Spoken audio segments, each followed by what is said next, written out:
One day I was walking around campus and I noticed that a plant of the same species had two different phenotypes. As you can see here, these plants do not look the same, and so I was wondering if it was due to genetics or the environment.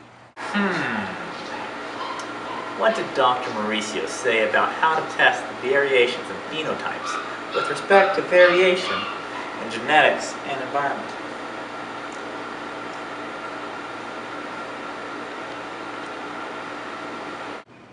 Thus, looking all over my notes that I had taken from Dr. Mauricio's class here in my hand, right here, I was trying to figure out how would I do an experiment to test if the variation in the phenotype was due to the environment genetics, but I could not find it in all of my books that I had for this class, and I remembered it was a common garden. That's what it was. Thank you, Nick Artura.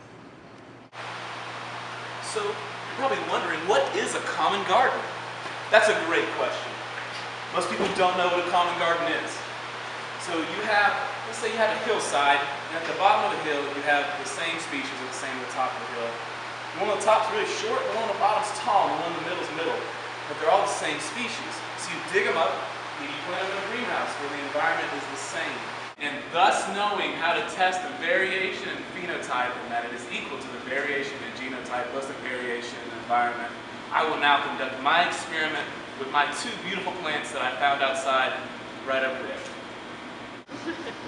If you remember, the two beautiful plants that we saw outside were growing in two completely different environments. One was growing in a beautiful lush grass field, and the other was growing on an asphalt gravel plain. So I came outside and I dug my plants up and I put them in a pot to take inside the greenhouse. I brought my plants inside, and as you can tell, one has a phenotype of a salmon-colored outer shell, and the other one has a heather gray outer shell. And I'm going to leave them in here for a bit so they can acclimate to the environment, a couple months, and we'll come back and see if the phenotypes have changed or if they're the same. It's been 3 months. Oh, word! Look at this! The phenotypes are the same! That one's white. That's like all the colors in one shirt, and that one's white. All the colors in one shirt. The plants are the same. What does that mean, class? That means that the variation in phenotype is equal to the variation in genotype, and since there is no variation in the phenotype, that means there is no variation in the genotype, and therefore the genotype is the same.